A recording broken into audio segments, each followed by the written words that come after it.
ईमानदारी का फल। काफी समय पहले की बात है। एक राज्य का राजा बहुत अच्छा था, मगर राजा को एक सुख नहीं था।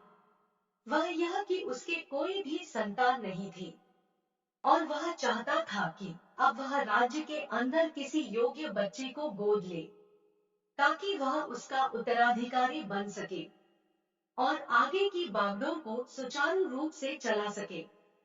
इसी को देखते हुए राजा ने राज्य में घोषणा करवा दी कि सभी बच्चे राजमहल में एकत्रित हो जाएं। ऐसा ही हुआ। राजा ने सभी बच्चों को पौधे लगाने के लिए भिन्न भिन्न प्रकार के बीज दिए और कहा कि अब हम 6 महीने बाद मिलेंगे और देखेंगे कि किसका पौधा सबसे अच्छा होगा। महीना बीत जाने के बाद भी एक बच्चा ऐसा था जिसके गमले में वह बीज अभी तक नहीं फूटा था, लेकिन वह रोज उसकी देखभाल करता था और रोज पौधे को पानी देता था।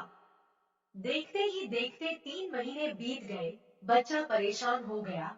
तभी उसकी माँ ने कहा कि बेटा धैर्य रखो, कुछ बीजों को फलने में ज्यादा वक्त लगता है। और वह पौधे को सींचता रहा। 6 महीने हो गए। राजा के पास जाने का समय आ चुका था, लेकिन वह डरा हुआ था कि सभी बच्चों के गमलों में तो पौधे होंगे और उसका गमला खाली होगा। लेकिन वह बच्चा ईमानदार था। सारे बच्चे राजमहल में आ चुके थे।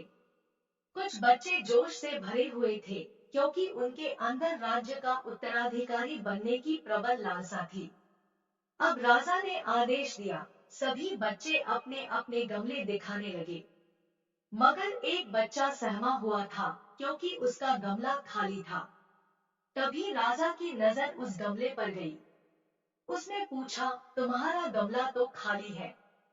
तो उसने कहा, लेकिन मैंने इस गमले की 6 महीने तक देखभाल की है। राजा उसकी ईमानदारी से खुश था कि उसका गमला खाली है। फिर भी वह हिम्मत करके यहाँ आ तो गया।